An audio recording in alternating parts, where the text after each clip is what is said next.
మరోసారి తల్లి కాబోతున్న ఉపాసన కొణిదెలపై మీడియా అడిగిన ప్రశ్నలు, ఒత్తిడిపై మండిపడుతూ మీడియా పైన ఫైర్ అవుతూ కనిపించేసిన రామ్ చరణ్.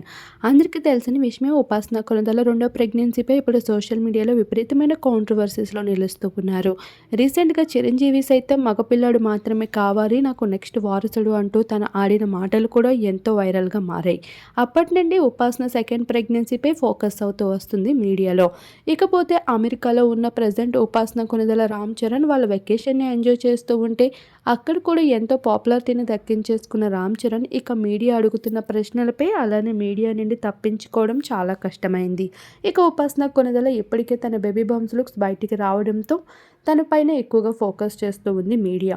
ఈ భాగంగానే వారిద్దరూ కలిసి ఏకాంతంగా ఉన్న సమయంలో అక్కడికి కూడా మీడియా వాళ్ళైతే క్యాప్చర్ చేస్తూ ఎగబడడం జరిగింది.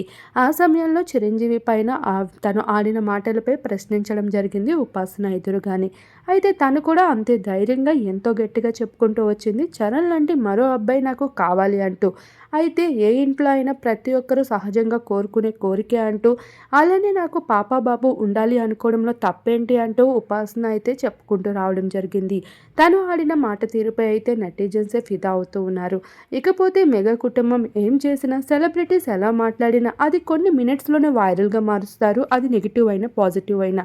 ఇప్పుడు ఉపాసన విషయంలో కూడా అదే జరుగుతూ రావడంతో రామ్ చరణ్ అయితే మండిపడడం జరిగింది. ఇక సెకండ్ ప్రెగ్నెన్సీని ఎంతో ప్రైవేట్‌గా ఉంచాలి అనుకుంటే దాన్ని కూడా ఈ మీడియా వాళ్ళు పబ్లిక్‌గా మార్చేస్తూ ఉన్నారు. ఇకపోతే తన బేబీ బంప్ ఫోటోస్‌ని ఫోకస్ చేస్తూ కొన్ని మినిట్స్‌లోనే వైరల్‌గా మార్చేసిన ఫోటోస్ కూడా నెట్టింట హల్చర్‌గా మారుతూ ఉన్నాయి. ఏది ఏమైనా ఈ విషయం పైన మెగా కుటుంబం పైన అభిమానులైతే ఎంతో హ్యాపీగా ఫీల్ అవుతున్నారనే చెప్పాలి.